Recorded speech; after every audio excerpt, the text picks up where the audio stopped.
کہ اسرائیل نے بندھک بنائے گئے 10 ہندوستانی مزدوروں کو ویسٹ بینک سے چھڑایا ہے۔ بھارت کے ان مزدوروں کو ویسٹ بینک کے ایک گاؤں سے رات میں بچایا گیا، جہاں پاسپورٹ چھین کر لے جانے کے بعد انہوں نے 1 مہینے سے زیادہ وقت تک انہیں بندھک بنا کر رکھا تھا۔ مقامی میڈیا نے اسرائیلی پاپولیشن اور امیگریشن اتھارٹی کے حوالے سے یہ خبر دی ہے۔ ایک رپورٹ کے مطابق افسروں کے حوالے سے بتایا گیا کہ فلسطینی کام دینے کا وعدہ کر کے ان سبھی کو الزائم گاؤں میں لے گئے اور پھر ان کے پاسپورٹ لے لیے۔ ان کا استعمال کر کے اسرائیل میں انٹری کرنے کی کوشش کی۔ خبر کے مطابق ان مزدوروں کو پاپولیشن اور امیگریشن اتھارٹی نے اسرائیل ڈیفنس فورس اور وزارت جسٹس کے ساتھ مل کر چلائے ایک رات کے آپریشن میں بچایا گیا۔ یہ مزدور بنیادی طور پر کام کرنے کے لیے اسرائیل آئے تھے۔ خبر کے مطابق ان مزدوروں کو ایک محفوظ جگہ پر پہنچایا گیا ہے اور بعد میں ان کے کام کاج کی سچویشن طے کی جائے گی۔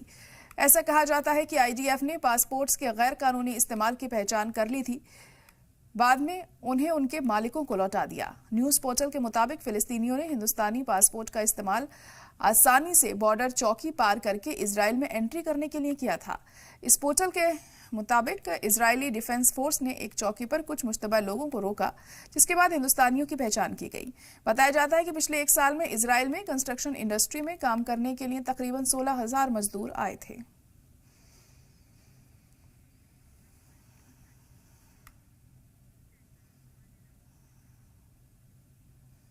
امریکہ کے صدر ڈونلڈ ٹرمپ نے حماس کو کل دھمکی دی تھی کہ وہ جلد بچے ہوئے بندھکوں کو رہا کریں، ورنہ اسے برے انجام کو بھگتنا پڑ سکتا ہے۔ ٹرمپ نے کہا تھا کہ غزہ میں بندھک بنائے گئے سبھی لوگوں کو رہا کرنا ہی ہوگا۔ اس پر اب حماس کی طرف سے جواب بھی آ گیا ہے، جس میں سیدھے اسرائیل کو ذمہ دار بتایا گیا ہے۔ کیسے؟ رپورٹ دیکھیے۔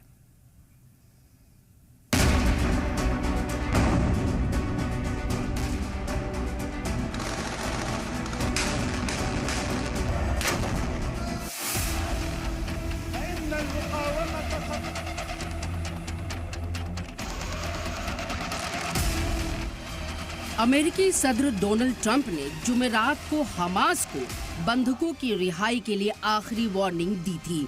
ٹرمپ نے حماس کے لیڈران کو صاف طور پر کہہ دیا تھا کہ حماس غزہ میں رکھے اسرائیل کے سبھی بندھکوں کو واپس لوٹائے، ورنہ اسے ختم کر دیا جائے گا۔ ڈونلڈ ٹرمپ نے حماس کی طرف سے بندھک بنائے گئے اسرائیلی شہریوں سے ملاقات کی، جس کے بعد انہوں نے حماس کے لیڈران کو یہ وارننگ دی تھی۔ اب امریکہ کی دھمکی کا حماس نے جواب دیا ہے۔ حماس نے کہا کہ امریکی صدر ڈونلڈ ٹرمپ کی طرف سے فلسطینیوں کے خلاف بار بار دھمکیاں دی جا رہی ہیں۔ یہ اسرائیل کے پی ایم بنجامن نیتنیاہو کو غزہ جنگ بندی معاہدے سے پیچھے ہٹانے، غزہ کے لوگوں کی گھیرا بندی اور بھوکمری بڑھانے کی حمایت کرنا ہے۔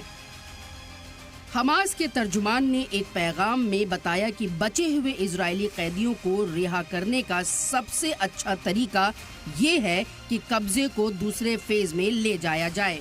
اسرائیل کو ثالثوں کے ذریعے طے معاہدے پر عمل کرنے کے لیے مجبور کیا جائے۔ حماس نے جواب دیا ہے کہ ان دھمکیوں کا کوئی مطلب نہیں ہے، اس سے چیزیں اور زیادہ خراب ہوں گی۔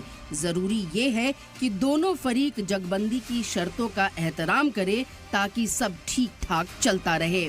حماس نے اسرائیل پر جنگ بندی کی شرطوں کی خلاف ورزی کا الزام لگاتے ہوئے سنیچر کو ہونے والی اگلی بندھک رہائی ملتوی کرنے کا اعلان کیا ہے۔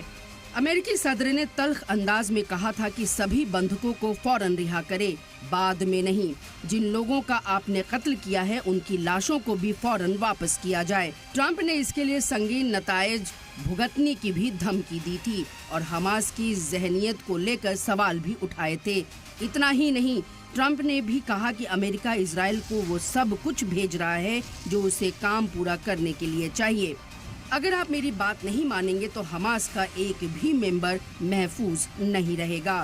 میں ابھی آپ کے پچھلے بندھکوں سے ملا ہوں جن کی زندگی آپ نے برباد کر دی ہے۔